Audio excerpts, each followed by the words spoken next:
Endeavor, this is Houston. Are you ready for the event? And it'll be done on a lav mic. Spang. We're ready. You should be talking to the Daily. This is Houston. Please call Endeavor for a voice check. Endeavor, this is Elizabeth Saab with the Daily. How do you hear me? We've got you loud and clear, Elizabeth. How do you hear us?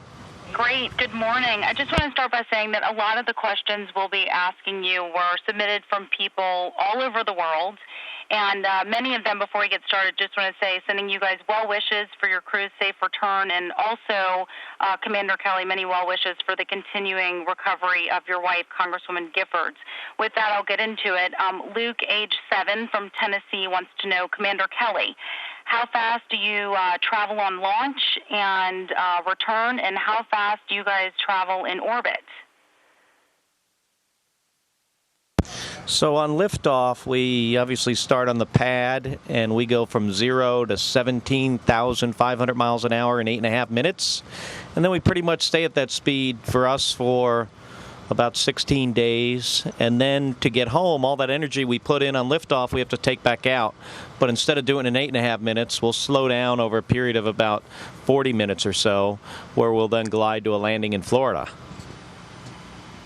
And Haldor from Iceland wants to know, mission specialist Fincke, describe what you see in space in one word.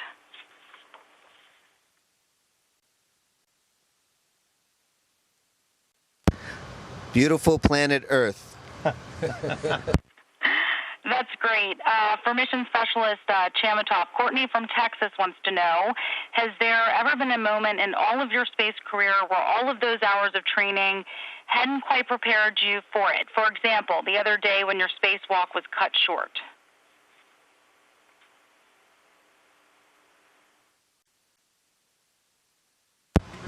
You know, I think, in fact, probably the opposite. I mean, probably the most intense thing I have ever done is that spacewalk a few days ago.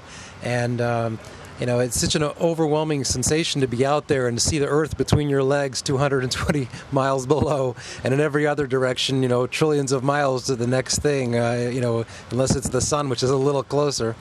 But, you know, the training is so good that you know, we just focus on our next step, and we wherever we are, we kind of know exactly what to do at the next step. And you know, with so many things that we thought about in terms of contingencies.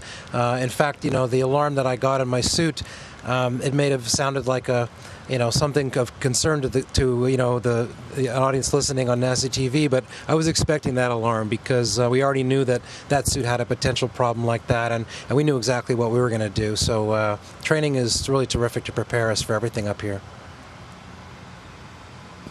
And the next question for Commander Kelly. Brandy from Oklahoma wants to know, what's your favorite pastime in space that you cannot do here on Earth?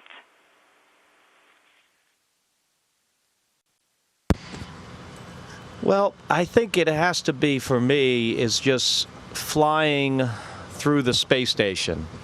When you leave the airlock of the space shuttle from one end of the space station to the other, it takes a couple minutes. You know, maybe not that, depends on how fast you go, obviously, but it's really an amazing experience to just fly through a module. So it's not described exactly as floating. I mean, you're literally, you know, flying through the air, and that's, you know, I could do that all day, every day if I had the chance.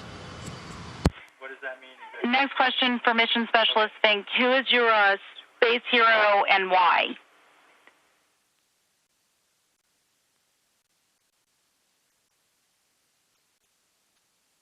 Well, Elizabeth, I can't pick one. I think we all stand on the shoulders of giants. Each mission we get better. We go a little bit farther on in exploration. So I think my space heroes are all the crews that came before us. And hopefully we can provide adequate shoulders for the crews that come after us. Well, it looks like that's all the time we have now. But thanks so much, you guys. We wish you a safe return home and continued exploration in space. Thanks so much again. Thanks. Goodbye. Endeavor, this is Houston ACR. That concludes the daily portion of the event. Please stand by for a voice check from News Radio KDKA. McDonald's and Krispy Kreme shares surged over 25% as their income doubled from a year ago. So America's formula for overcoming the recession, John, appears to be eat more, save less, and wait for the end of the world, now rescheduled for October. That's where we'll begin the financial day. Money Talk with certified financial planner Rick Applegate, president of First Commonwealth Financial Advisors, an affiliate of First Commonwealth, on News Radio 1020 KDKA. Well, let's check in with our friends up in space this morning. Endeavor, this is News Radio 1020 KDKA. How do you hear me? News Radio 1020 KDKA. This is the Space Shuttle Endeavor. Mike Fincke speaking. How yous doing? Mike, it's great to hear your voice from space. Hey, you know, you finally got the opportunity after all your time in space to go up there on board the space shuttle. How was it for the ride? Well, it was an amazing launch. We were sitting there in Florida. The clouds were coming over. We were wondering if we were going to get canceled because of weather. And then the clouds gently dissipated, and 8.5 minutes later, with a big kick in the pants, we were up in space. And boy, was it amazing. Not everyone who is on board the shuttle at the time has a great view out the window, but I understand you did have a view out the window, and how did it look? Yeah, I was lucky to sit up on the flight deck. I was sitting behind pilot Box Johnson, and I could see out his window. And it's different than my earlier missions when I flew on the Soyuz, because we were in the payload shroud, so we couldn't see anything for a long time. But here we could see the clouds race by. We could see the beautiful planet get smaller and smaller, and it was a really amazing sight. You have logged so many hours on spacewalks. You doing any of that this time around? You bet. In fact, we just finished getting ready for tomorrow's spacewalk. Our crew so far has done 2 successful spacewalks, and we got 2 more to go. And I just came back from one 2 days ago, and then we get to go out tomorrow. It's one thing after another on a shuttle mission. Commander Mark Kelly, I got to ask you, the local boy there from Emsworth, how's Mike Fincke doing on that maiden voyage on board the space shuttle? He's doing great. You know, it's really nice to have both Mike and Greg, who have spent so much time on the space station. Anytime, you know, I need to find something, I don't have to go look it up. I just ask one of them, and they've both been incredible crew members. Mike on the flight deck for Ascent did an outstanding job, and he's going to be on the flight deck here again for entry. So it's a pleasure to have him on board. Hey, Greg, can you give us a perspective on what it's like to be part of the final mission of Endeavor, realizing that when you all touch down, the next stop for the Endeavor is basically going to be a museum?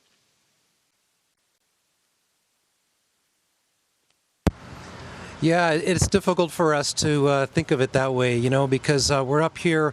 The space station is, basically assembly complete at this point, and it's almost 1 million pounds of hardware. It's huge. I just kind of like did a video tour the other day and flew through all the modules. There were 12 crew members on board, and all these different modules filled with science equipment, and the shuttle is here, and you look at it from the cupola on the station, and you see this giant space shuttle attached at one end. It's just spectacular, you know, what we have up here and what we've accomplished up here. And you know, the space shuttle looks like it belongs right where it is. You know, this is a beautiful machine. It performs beautifully, and it gets us up here and brings so much useful science and payload to orbit and then back. And it's going to be hard for us to put it away in a museum, you know. But it's the end of an era, you know, and there'll be new vehicles to replace it, and those new vehicles will hopefully allow us to go beyond low Earth orbit and do new and greater things in the future. So the time has to come at some point. Mission Specialist Greg Chamitoff, Commander Mark Kelly, and Mission Specialist and Pittsburgh native, Emsworth native Mike Fincke. Hey, Mike, next time you're back in Pittsburgh after the flight, make sure you drop by the KDKA studios and say hi. Absolutely. We'll certainly get back to Pittsburgh as soon as I can. My parents are still there, and we love coming up. It's one of the best cities in the entire planet. Y'all have a nice day. And you have a safe trip home. That is live from the International Space Station. It is 6:55. Endeavor, this is Houston ACR. That concludes the News Radio KDKA portion of the event. Please stand by for a voice check from KTRK. Longest on record, went nearly 8 hours over the weekend. Endeavor, this is KTRK TV. How do you hear me?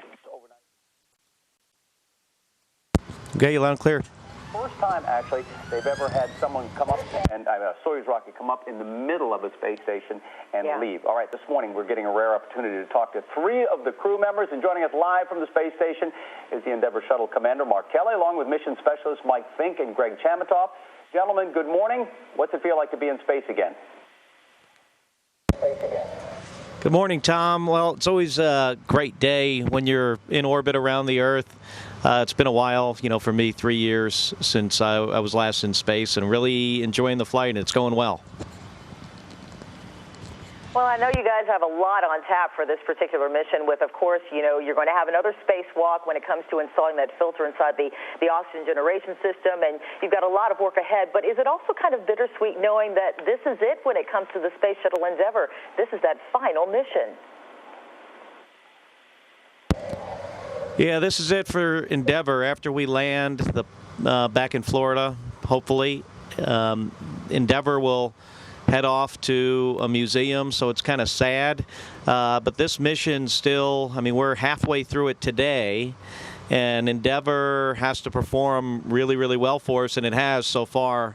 This is an incredible ship. We're all going to be sorry to see them retired, but we're also looking forward to, exploration and the United States and maybe our international partners going to other destinations like back to the moon or maybe one day going to Mars. We're looking forward to that.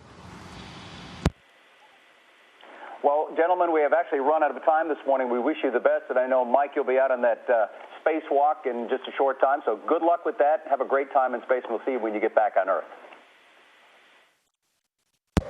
All right, Tom, we'll see you then. Great talking to you. Endeavour, Houston ACR. That concludes the KTRK portion of the event. Please stand by for a voice check from the Pittsburgh Tribune Review. Endeavour, this is the Pittsburgh Tribune Review. How do you hear me? Good morning, Rachel. This is Mike Fincke aboard the Space Shuttle Endeavour. We hear you loud and clear. How do you hear us? Great. Hi, Colonel Fincke. I'll start with you. How does it feel to be part of Endeavour's last mission and the second-to-last flight in the shuttle program? I was a little kid back in Pittsburgh, and I just really always wanted to fly in the space shuttle. And my NASA career took me to go fly in space for a whole year, flying with the Russians before I had a chance to fly on the space shuttle. And I'll tell you what, it was worth the wait. Endeavour's a beautiful bird. It's taking us through our mission step by step. Very, very few problems, if any, and we're having a great mission. So that's what I'm concentrating on. And sure, it's bittersweet that this is Endeavour's last mission, but she's doing great, and she saved her best for last. Great. Now, Colonel Fincke, I know you're high on the list of the people who have had the most time logged in space. How does it feel to be back up there? Well, space, it's a great place. We see our beautiful planet Earth below, and we can fly like Superman throughout the whole space station and here in the shuttle. And we all love it very much to be here, and I'm very privileged to have a chance to come on back. Great. Now, I know you've done 2 spacewalks so far. How did they go, and can you tell us a little bit about what you did? Certainly. Our crew has done 2 spacewalks so far. We have 2 more to go. The first one, we had Greg, who's standing right next to me, along with Drew Feustel, and they did some very important work to take some science experiments back in and get ready and help one of our communication systems get an upgrade, so to speak. And on our second spacewalk, we did some long-term improvements for the space station so that it could last till its planned life of 2020 and perhaps beyond. So tomorrow we're going to put some cabling out to give the Russian part of the space station some more power. And on our last spacewalk, Dr. Chamitoff and I will go out and leave a very long truss, or I guess it's a beam on the outside that we can pick up with a robot arm and help inspect the space station or put a person at the end in case we need some extra reach. So it's really exciting. A lot of things are going on. Spacewalks are really tough, and but we got a great crew, so we can do it. Great, guys. Thanks so much for your time. Nice to hear you, and a big hello to everyone back in Pittsburgh. Endeavor, this is Houston ACR. That concludes the event. Thank y'all.